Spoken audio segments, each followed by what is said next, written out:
नासिक कारूंझर बाबत high court के फैसले के सिंध सरकार पारा आईनी अदालत में चैलेंज करण खिलाफ नगर पार्कर जा साना वंद बसरापा एहतजाज आहिनि।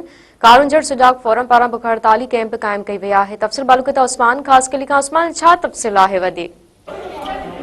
हाँ जी बिल्कुल, कारूंझर केस हाई कोर्ट के फैसले के आईनी अदालत मुंतकिल करण खिलाफ नगर पार्कर में कारूंझर सुजाग फोरम पर बुख हड़ताली कैंप कायम करे वरिती आहे। कारूंझर सुजाग फोरम नगर पार्कर जे पुरानी प्रेस क्लब भरिसां बुख हड़ताली कैंप कायम करे छॾी आहे। उन सिलसिले में कारूंझर सुजाग फोरम जे अॻवान अलारिको कोसो ऐं मुस्तबा दल मौजूद केस सां हसना करदी तेसिताईं ही जेका बुख हड़ताल कैंप आहे उहो जारी रहंदी। उन्हनि जो वधीक चवणो हो त कारूंझर जबल मकामी माण्हुनि सिर्फ़ जबल न पर तारीख़ तहज़ीब मज़हब ऐं इतिहादियो ऐं ज़रियो आहे जे बदल हर कम ते आहे उहो जारी रहंदी। होॾां कारूंझर जबल के बचाइण जे लाइ वकील बिरादरी भी मैदान ते अची रही आहे। कारूंझर केस जे आईनी अदालत मुंतकिली खिलाफ नगर पार्कर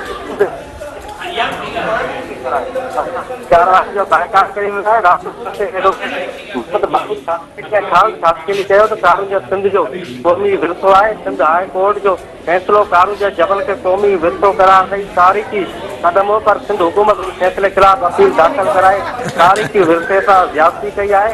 सिंध जो शौर बाशोर माण्हू वसीलनि जी मालिकी करण ख़ूब जाने थो। ख़ामोश इख्तियार करण कंहिं बि सूरत में न वेंदासीं। ॿिए तरफ़ सुञाण घुरियल समाजी अॻवाननि थोरे इलाइक़े वासियुनि चवणु आहे त सिंध हुकूमत बिलावल भुट्टो ज़रदारी जे वाइदे ख़िलाफ़ वञी रही आहे। जंहिं चयो हो त कारूंझर खे वर्ल्ड हेरिटेज करार जे लाइ क़दम खयां वेंदा। उन्हनि जो चवणु हो त कारूंझर जी कटाई कंहिं बि सूरत में क़बूल न कई वेंदी। जी उस्मान, तफ़सील ॾियण जे लाइ महिरबानी।